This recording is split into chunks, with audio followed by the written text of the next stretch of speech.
Are you ready, everybody? We are about to go racing. On the formation laps are the X30 juniors. You've seen them on the grid. I'm Chris Hartley. Welcome along to Zuera here in northern Spain. It's the second and determining round of the X30 Euro Series.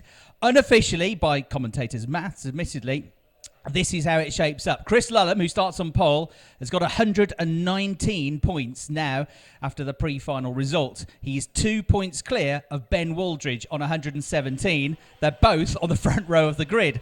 Third, by my maths, in the points is Milan Petele, who is on the second row of the grid. He's in cart number 113. And 1 point behind him in fourth place, Kylian Mayer, number 26. So it's going to go down to the wire. If there is a tie, and I've checked this with the officials over the lunch break, if there is a tie on points, which is likely, or at least possible, then it goes down to your number of race wins in a final. If that is equal, so for example, if Ben Wooldridge wins today, and Chris Lullum is the driver that won the first round, if that's level, then it goes down to who's won the most pre-finals, and if that is level, then it goes down to who's had the best results in qualifying across the course of the two rounds. Hopefully it won't get that complicated, but essentially, if Ben Wooldridge wins the race, he's going to score 3 more points than Chris Lullum, so whatever Chris does, Ben would be confirmed as the champion by at least a single point. So it's basically down to this race on the front row of the grid then. After that fantastic race in the pre-final, it's the two key championship contenders. Chris Lullum is in cart 17. There he is to the left of your picture. Ben Wooldridge alongside. Louis Westover and Milan Petele on row 2. Oscar Paloma Ortiz and Kylian Mayer and all Spanish row 3. We're about to go racing for 12 laps here in Zuera, Spain. Perfect start for Chris Lullum. His teammate Louis Westover follows him through. As you'd expect, Ben Wooldridge, who's hung out to dry on the outside line, is going to lose 2 or 3 places here. I reckon he's slotted into 5th place. And Milan Petele has made a good start. I think it's him there in 3rd position, down into the hairpin for the first time in the race. The two Fusion drivers lead. And working together, one running out wide of the corner there. And there's been a tangle you can see in the background further down the order at the hairpin. But at the front of the field, it's Chris Lullum from Louis Westover. And then coming through in 3rd place, I think it might be Oscar Paloma Ortiz, actually, that's got through in the 27 cart up into 3rd place. And Ben Wooldridge has already gained 1 place back. He's up to 4th position, so he's slipped from 2nd to 5th. He's now back to 4th place. The front runners, the championship contenders, are all still in the mix. We'll see where Kylian Mayer slotted back into position when they come back around. I think he may have lost a few places as well. It looks like he's on the fringe of the top 10 over on the far side of the circuit. Here they come then. At the end of the first lap of the race around this 1.7 kilometre long circuit. 29 degree heat here in Spain. Over the line they go. Lullum, Westover, Paloma Ortiz, Ben Wooldridge. Ethan Hawkey is the one up to 5th place. Ruben Moya is next up in 6th position. Ethan Tan is 7th. Good start for him. Milan Petele is in 8th place. Wooldridge is next. Mayer is next. 9th and 10th, those two. And that is most of the front runners in the championship still in the mix therefore. 1 lap done. 11 to go. Hang on to your hats. The top 2 come through. Wooldridge is up to 3rd now. So Wooldridge getting up to 3rd down through the hairpin section. And the top 2, nose to tail, working their way out of turn 5, down towards the left-hander at turn 6. Chris Lullum has got his teammate, his wingman, on his rear bumper here, which is a good position to be in. If Chris Lullum wins the race, it is simple as this. He'll win the title. If Ben Wooldridge wins the race, he'll win the title. Doesn't matter what the other one does. It becomes more complicated if neither of them win and they're 2nd, 3rd, 4th or whatever, because the points gaps reduce. It's 3 points more for winning than it is for finishing 2nd. It's 2 points more for finishing 2nd and 3rd, and then it's down in 1 point increments as Louis Westover glues himself onto the back of the race leader, Chris Lullum, going through turn 1, on the brakes for the first time in the lap at turn 2, and Ben Wooldridge closes up under braking. Oscar Paloma Ortiz is the fly in the ointment here. He's not really involved in the championship fight, but he's very quick and he's looking for a podium finish here. So those 4 go through. Breaking clear now of the second group of carts, which has got Ethan Hawkey in that mix. Petele has passed him though. So Petele's up to 5th, Hawkey in 6th, Ruben Moya in 7th place. That's the next group of carts. Then there's a bit of a gap. And then you've got the other key championship contender, Kylian Mayer, who managed to get pole position for the pre-final but couldn't hold on to the advantage during the race earlier on today and slipped back in the end to finish in 6th place. He was 8th at one point, so it was a bit of a save, but it's not where he wanted to be on the grid. So the Spanish drivers all going well, but it's 3 British drivers on for the podium, and Ben Wooldridge goes for a move down the inside at the final turn to split the 2 Fusion drivers. So Ben Wooldridge now goes second. Still not good enough for the title though, because his title rival, already in front of him by 2 points, is in front of him on the road. Ben knows what he's got to do. That's the good thing. And he goes straight for it for the lead of the race into turn 2. Ben Wooldridge through. We've got a new race leader. Chris Lulham second. Louis Westover thought about it, but then he knows his teammate needs the points, so he stays behind him, sits there in 3rd place. And with them all now in 4th position is Oscar Paloma Ortiz. The 4 of them tied together. There's about a second gap back then to Hawkey and Moya, who are battling over 5th place. And Petelet had dropped down the order, but he's just got 1 place back. He's just got up to 7th, coming out into turn 4, back ahead of Killian Mayer. Louis Westover almost looks a bit quicker than his teammate Chris Lulham here, but almost not wanting to spoil his chances of the championship. So those two working really, really well together. There's nothing between them this weekend. Lulham and Westover are exactly as quick as each other and driving beautifully, but so too is Ben Wooldridge. If it stays like this, Ben will win the title by 1 point. He's 2 behind. He's going to score 55 for a win.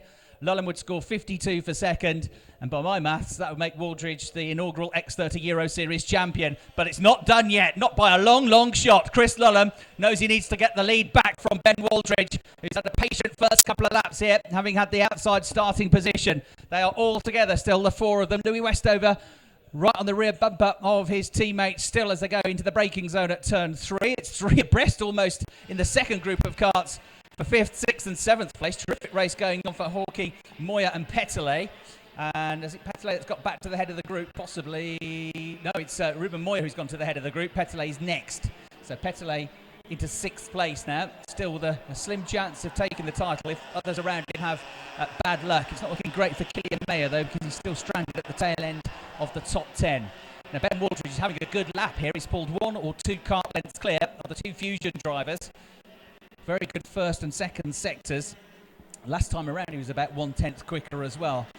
But at the last corner, the last sector is the one you've got to nail, because it affects your speed all the way down the straight, all the way through turn 1 and all the way down towards the first braking zone at turn 2. Louis Westover is going for a move on his teammate and he goes second. He's had enough of being patient, so Louis Westover goes second. That might still be good news for Lulham, because Westover might be able to do something about Wooldridge, but Lulham's lost another place at turn 2. He's gone down to 4th now behind Oscar Paloma Ortiz. That doesn't last long. He fights back down the inside at turn 3 and Lulham back into the top 3. So what he needs now is for his teammate Louis Westover to dispatch with Ben Wooldridge and get the lead of the race. Now, if that happens, if Ben finishes in 2nd place, he'll get 52 points. Chris would get 50 for 3rd points, and then, oh dear, then it comes down to tied points. They'll be exactly level. But if that were to be the situation, and Ben didn't win the race, although he tied points, Chris would still win the title because he will have the most wins. He won the round in Italy. I hope he's keeping on top of all this maths as he's driving around, but I'm sure they've been through it all. They know exactly what they need to do, these drivers.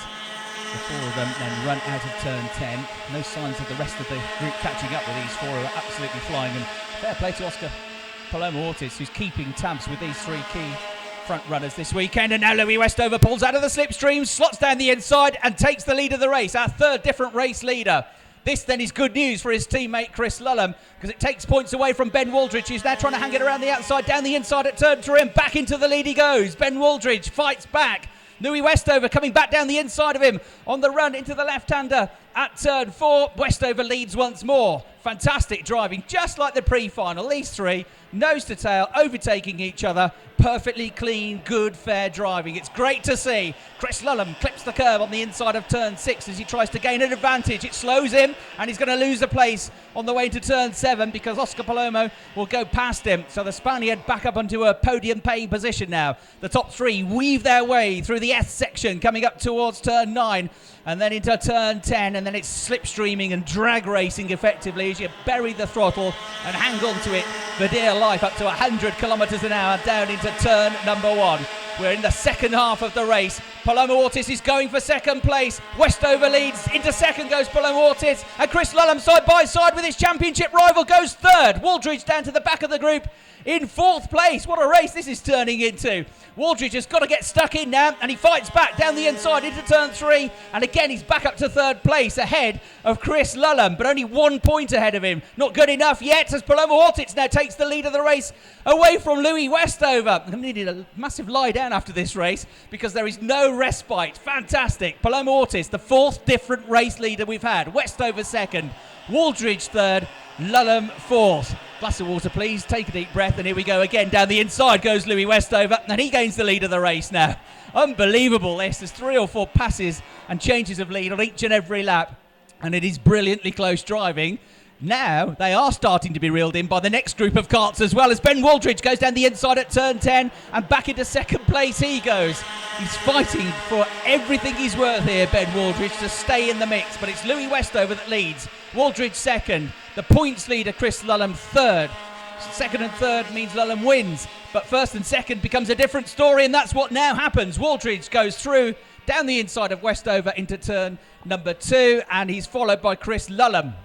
So Lullum goes second, Westover in third, trying to stay in third because Oscar Paloma Ortiz is coming alongside him on the way into turn 4. And look how this fighting is bringing the next back of karts onto them. Killian Mayer has got to the head of the next group. He is still a championship contender as well if it all goes wrong for Lullum and Waldridge. So Killian Mayer leading the charge of another 6 karts that are about to join the lead battle. We're going to have 10 for the lead of the race. Waldridge leads, not for the first time in this race, maybe not for the last time in this race, but he's got his nose in front at the moment. Louis Westover and Chris Lullum fighting hard, taking turns to take the fight to the Vital Motorsport driver. And Oscar Paloma Ortiz desperate to get onto the podium, but now having to worry about his fellow Spanish driver, Killian Mayer, who has caught them all up. We've got 5 of them almost now nose to tail for the lead of the race. 9 laps done, 3 laps to go. We're at 3/4 race distance. Ben Waldridge leads, Louis Westover second, and Chris Lullum dives down the inside of Westover from a long, long way back. It was a lunge. He couldn't slow the kart down in time, and he scrubs off his exit speed. So he almost got through. He got half level with Westover. It was a determined move, and he did well to just get through the corner, to be honest, because he carried so much speed. A daredevil move, but it didn't make any difference. He stays third. Paloma Ortiz and Killian Mayer on the back of this lead group now. They've got Ruben Moyer and Angus Mulsdale going well as well in the second group. Mulsdale looking good here. The Scottish driver is about to gain a place as well down the inside of turn 6, and Angus Mulsdale goes into the top 6. This is a fantastic effort for him in his first big European competition. He's looking good, and he'll be one to watch next year for sure if he comes back and does the full season. I'm afraid Ethan Tan has dropped out of the race because he's pulled into the pits down beneath the commentary box. But up front, it is Ben Waldridge with his nose in front, and I think that's a full lap now. He's managed to lead a race. Not many people have done that so far. If you've led, it's only been for a couple of corners. But he's got a lead in 2 laps' time, and now he gives a tow to Louis Westover. Louis picks up the tow. It's worth 3 or 4 tenths of a second. Ben can't do much about it except to fight back under braking on the way into turn 2. And there's a bit of contact with Westover, and he loses time. He goes to the back of the group. Chris Lullum getting stuck in. Westover, I think, has still got his nose in front. Chris Lullum goes into second place, and then Killian Mayer goes up to third. Paloma Ortiz fourth. Waldridge, though, he's still in there. He's still in with a fight. He's fifth. Killian Mayer goes second into turn 4. So it's Westover, and Lullum's going to lose 2-3 places, and Waldridge gets back past him. So Chris Lullum, who was caught off guard there, goes to the back of that lead group. He's in 5th place now. Oh my goodness. So Ben Waldridge is 4th. Chris Lullum is 5th. There's only 1 point extra, though, between 4th and 5th, and Chris Lullum is 2 points in front of Ben Waldridge. So he's okay if he stays like this. He's just got to stay on the bumper of Ben Waldridge. This is an amazing race. And you've got these other drivers not really worried about the championship, that are just going for it. And the likes of Killian Mayer in second place, and Oscar Paloma Ortiz, who's on the podium now, in 3rd place. Somebody stop the timing system because the race has got 1 more lap to go, and we'd like it to carry on. There's been some drama down at turn 5, so 1 driver out of the action, I'm afraid, tumbling down the order. But at the head of the field, they go into turn 2 for the final time in the race. Westover, Mayer, and Ben Waldridge has dropped back into 5th place now as well. So Ben Waldridge is back behind Chris Lullum, I think. I'll confirm that when they come back in front of the box. at turn 4. It's going to be 3 abreast almost, though. They're all gunning for second place. At the head of the field, it is Louis Westover that leads. And through into second place goes Oscar Palomo Ortiz. Then it's Killian Mayer. Then it's Lulham, 4th. Waldridge, 5th. They're the 2 to keep an eye on. Into turn 6 they go. Waldridge is under attack as well. One of the drivers goes around the outside of him, and Waldridge is going to lose a place here. So this is good news for Chris Lulham. I think it's Moya Lopez that's gone around the outside of him, and Waldridge runs out wide, coming out of the corner on the grass, and loses 2 or 3 more places. That, I'm afraid, is the end of what's been a fantastic challenge for the race lead, for the championship lead. But as long as he can sit tight and hold on to his place, Chris Lulham, with 1 quarter to go, is going to win the title. But the race win is going to go the way of Louis Westover. He wins. Second place to Oscar Palomo Ortiz. Third over the line is Ethan Hawkey, who comes through to steal a podium. Fabulous drive from 7th on the grid. Ruben Moya was 4th. Then it was Mayer, then it was Morsdale. Lulham slipped back to 7th, but it's okay for the points because he's 1 in front of Ben Waldridge. What about Killian Mayer? Where did he finish? Killian Mayer in 5th place, only a couple points more than Chris Lulham because he was only 7 points off. And Milan Petele was down the order, I'm afraid. I think it was the kart that we saw dropping down the order late on. So, what a race. Louis Westover wins. He did that perfectly, didn't he? He played gunman, wingman when he needed to, but he got stuck in when he needed to as well, and he timed that beautifully. So, Louis Westover wins. Oscar Palomo Ortiz in 2nd place, Ethan Hawkey 3rd, Ruben Moya 4th, Killian Mayer 5th, 6th place to Angus Morsdale, terrific effort, Chris Lulham 7th, Ben Waldridge 8th, so Lulham scores 1 more point than Waldridge and does enough to hang on to the title, and Tanapompong Sutomno, the Japanese driver, with a great results from 14th to 9th, and Manuel Golofra rounding out the top 10 after a fantastic race here at Zuera in the X30.